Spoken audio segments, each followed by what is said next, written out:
இந்த மாதம் பார்த்தீங்கன்னா, நிறைய மிதுன ராசி என்பவர்கள் நிறைய பணத்த சம்பாதிக்க போறீங்க. உங்களுடைய பிரச்சனைகள்லாம் தீர்க்க போறீங்க. குடும்பத்தில மனமகிழ்ச்சியான விஷயங்கள்லாம் நடக்க போகுது.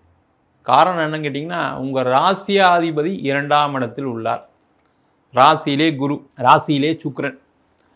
பார்த்தீங்கன்னா, எப்பவுமே ஒரு மனிதனுடைய வாழ்க்கையில எப்படி பிரச்சனை வரும்னா, அதுவும் முக்கியமா மிதுன ராசி அன்பர்களுக்கு மத்தவங்க விஷயம்லாம் ரொம்ப சிறப்பா பிளான் பண்ணி எல்லாம் நல்லபடியா சூப்பரா சொல்லிக் குடுப்பீங்க. ஆனா, உங்களுக்குன்னு வரும்போது நெறைய தோல்விகளை சந்திக்கக்கூடிய ஒரு முக்கியமான ராசி இந்த மிதுன ராசி.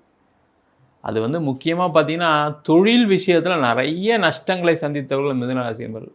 ஏன்னா புதனுடைய வீடு அது. அதனால ரொம்ப அறிவாளி, புத்திசாலி.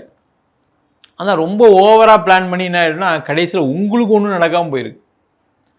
மிதுன ராசியில இருக்கவங்களுக்கு கடன் பிரச்சனை, குடும்ப வாழ்க்கையில பிரச்சனை. இது இல்லாதவர்கள் யாருமே கிடையாது.